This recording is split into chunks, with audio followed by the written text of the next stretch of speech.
आज के हमारे इस क्लास के सेंटेंसेस से कुछ इस तरह के सेंटेंसेस जिसमें हम लोग बोलते हैं कि वह मेरे कहने पर वहाँ गया, उसने मेरे कहने पर नौकरी छोड़ दी, मैंने तुम्हारे कहने पर उसे माफ़ कर दिया, वे टीचर के कहने पर चुप हो गए, मैंने पापा के कहने पर ये कार खरीदी। इस तरह के सेंटेंसेस अक्सर हम अपनी डेली लाइफ में यूज़ करते हैं।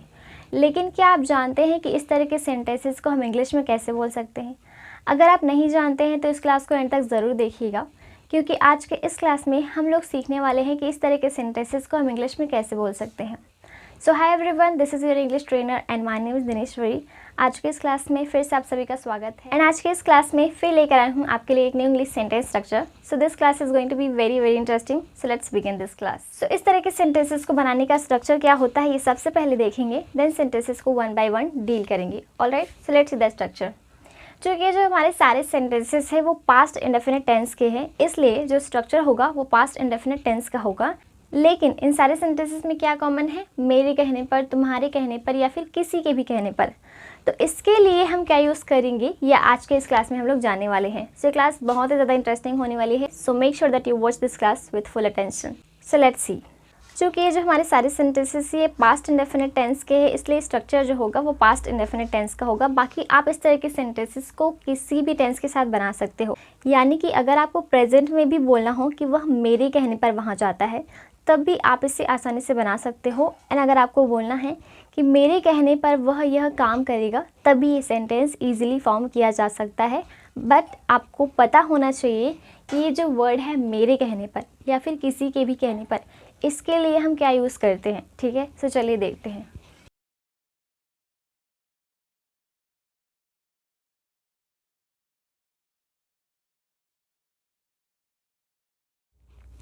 ऑलराइट गाइस, जैसा कि मैंने आपको कहा था कि यहाँ पर ये जो सारे सेंटेंसेस है वो पास्ट इंडेफिनिट टेंस के हैं, इसलिए जो हमारा स्ट्रक्चर होगा वो पास्ट इंडेफिनिट टेंस का होगा। तो स्ट्रक्चर है सब्जेक्ट प्लस वर्ब का second form plus object. But यहाँ पर जो इंटरेस्टिंग सा फ्रेज़ हम लोग यूज़ करेंगे जिसका मतलब होता है मेरे कहने पर, ये क्या है चलिए देखते हैं। ये होता है at someone's behest. Yes, at someone's behest का मतलब होता है किसी के कहने पर। ठीक है, जैसे कि मेरे कहने पर, तुम्हारे कहने पर, राम के कहने पर, रिया के कहने पर, किसी के भी कहने पर, इस सेंस में हम यूज़ करते हैं एट समवन्स बेहेस्ट। तो यहाँ पर आपको करना क्या है कि एट लिखना है प्लस जिसके भी कहने पर आपको बोलना है उसे लिखना है, देन उसके बाद बेहेस्ट। चलिए सेंटेंस में देखते हैं कि कैसे यूज़ करना है। सो हमारा फर्स्ट सेंटेंस है वह मेरे कहने पर वहाँ गया।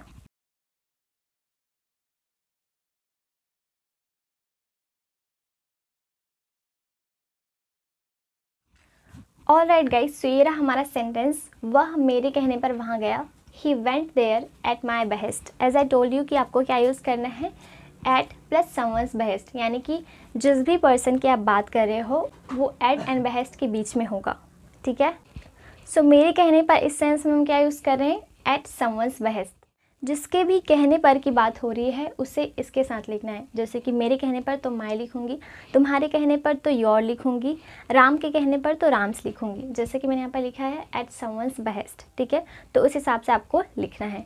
नेक्स्ट सेंटेंस है उसने मेरे कहने पर नौकरी छोड़ दी।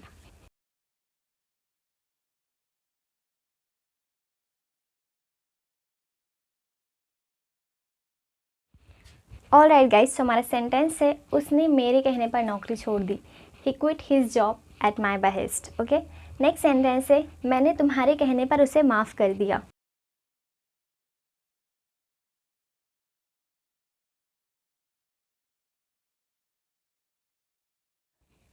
ओके, सो हमारा नेक्स्ट सेंटेंस है मैंने तुम्हारे कहने पर उसे माफ़ कर दिया। I forgave him at your behest. Alright, next sentence है वे टीचर के कहने पर चुप हो गए।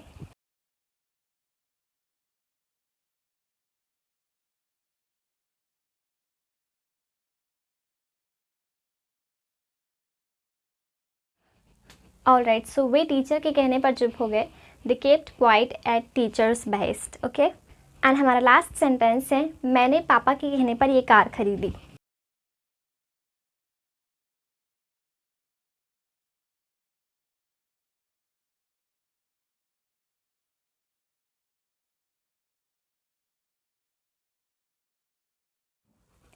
ओके, सो हमारा सेंटेंस क्या है, मैंने पापा के कहने पर ये कार खरीदी। I bought this car at my father's behest। All right, तो यहाँ पर एक चीज़ आपको ध्यान में रखना है कि अगर कोई प्रोनाउन है तो आप इजीली उसे लिख सकते हो, जैसे कि at, my, at your, at his, इस तरह से। लेकिन अगर एट के बाद कोई नाउन आ रहा है तो उसे आप इस तरह से लिखेंगे, यानी कि एपोस्ट्रोफी एस के साथ। जैसे कि यहाँ पर क्या है, टीचर, तो टीचर क्या है, एक नाउन है, तो इसके लिए आपको सिंपली एपोस्ट्रोफी एस का यूज़ करना है, यानी कि आपको एपोस्ट्रोफी एस ऐड कर देना है, जिसका मतलब होता है काकी के। ठीक है, द सेम वे यहाँ पर फादर्स के साथ हमने यूज़ किया है। फादर भी एक नाउन है, तो इसके साथ भी आपको एपोस्ट्रोफी एस ऐड करना है, जिसका मतलब क्या होता है, काकी के। ठीक है, तो ये चीज़ आपको ध्यान में रखना है कि अगर कोई प्रोनाउन है तो सिंपली आप उसे लिख सकते हो, जैसे कि माई, योर, हिज, इस तरह से। बट अगर कोई नाउन है तो वहाँ पर आपको इस तरह से एपोस्ट्रोफी एस का यूज़ करना है, एंड देन सेंटेंस आपका इजीली बन जाएगा। ठीक है, चलिए इन सारे सेंटेंसेस को फिर से रीड कर लेते हैं। वह मेरे कहने पर वहाँ गया, he went there at my behest। उसने मेरे कहने पर नौकरी छोड़ दी, he quit his job at my behest। मैंने तुम्हारे कहने पर उसे माफ़ कर दिया, I forgive him at your behest। वे टीचर के कहने पर चुप हो गए, they kept quiet at teacher's behest। Okay, मैंने पापा के कहने पर ये कार खरीदी, I bought this car at my father's behest। All right, now you can take a screenshot.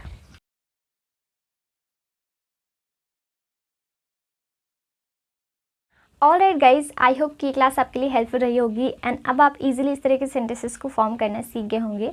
अब एक सेंटेंस आपके लिए, आपका सेंटेंस है, मैंने ये तुम्हारे कहने पर किया। इस सेंटेंस की English do let no in the comments. And if you consider that इस वीडियो से आपको कुछ सीखने को मिला है, सो मेक श्योर कि इसे लाइक ज़रूर करें। एंड अगर आप इसी तरह के इंटरेस्टिंग वीडियोस पाना चाहते हैं तो आप मुझे फॉलो कर सकते हैं, एंड इस वीडियो को अपने फ्रेंड सर्कल में ज़रूर शेयर करें ताकि वो भी आसानी से इंग्लिश सीख सकें।